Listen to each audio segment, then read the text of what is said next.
สบายดีเนาะมื้อนี้มีข้อคิดเนาะ3ข้อเนาะมาแบ่งปันเนาะเพื่อมันอาจจะเฮ็ดให้ชีวิตเรามีความสุขหรือว่าดีขึ้นกว่าเก่าเนาะบ่หลายก็น้อยเนาะข้อที่1ก็คือจงใช้ชีวิตอย่างมีเป้าหมายเนาะ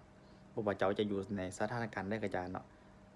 การใช้ชีวิตของเจ้ามันก็ต้องมีเป้าหมายเนาะบ่ว่าจะเป็นเป้าหมายเล็กน้อยเนาะบ่หรือเป้าหมายยิ่งใหญ่เนาะเราก็ควรมีเป้าหมายเนาะเพราะว่ามันจะเป็นแรงผลักดันให้เราน่ะมีกำลังใจในการสู้ต่อไปเนาะในการดำเนินชีวิตเนาะให้เรามี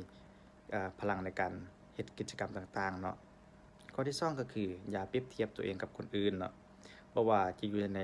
เรื่องใดก็อย่าเนาะบ่ว่าจะเป็นเรื่องการแต่งตัวเนาะเรื่องการไปเที่ยวอาหารการกินรถที่เจ้าขับหรือว่าสิ่งต่างๆที่อยู่อ้อมข้างตัวเจ้าน่ะบ่ควรเอาไปเปรียบเทียบกับคนอื่นเนาะเพราะว่าชีวิตคนเราน่ะมันจะบ่คือกันอยู่แล้วเนาะข้อที่3ก็คือดึงตัวเองออกจากสถานการณ์หรือว่าสถานที่เดิมๆเนาะที่มันเฮ็ดให้เรา บ่เจริญก้าวหน้าในชีวิตเนาะหรือว่าเราเฮ็ดให้เราบ่ดีขึ้นกว่าเก่าเนาะถ้าเราอยู่ในสถานการณ์นั้นแล้วมันเฮ็ดให้เราจมลงเนาะมันบ่ดีขึ้นหรือว่าบ่พัฒนาขึ้นเราควรเอาตัวเองออกจากจุดนั้นเนาะเพราะว่าหยังเพราะว่าเวลาเนาะมันสำคัญเนาะถ้าเราไปจมปลักอยู่กับสถานที่แบบนั้นโดนๆน่ะมันจะเฮ็ดให้เราเสียเวลาโดยที่บ่เกิดประโยชน์หยังเลยในชีวิตเนาะ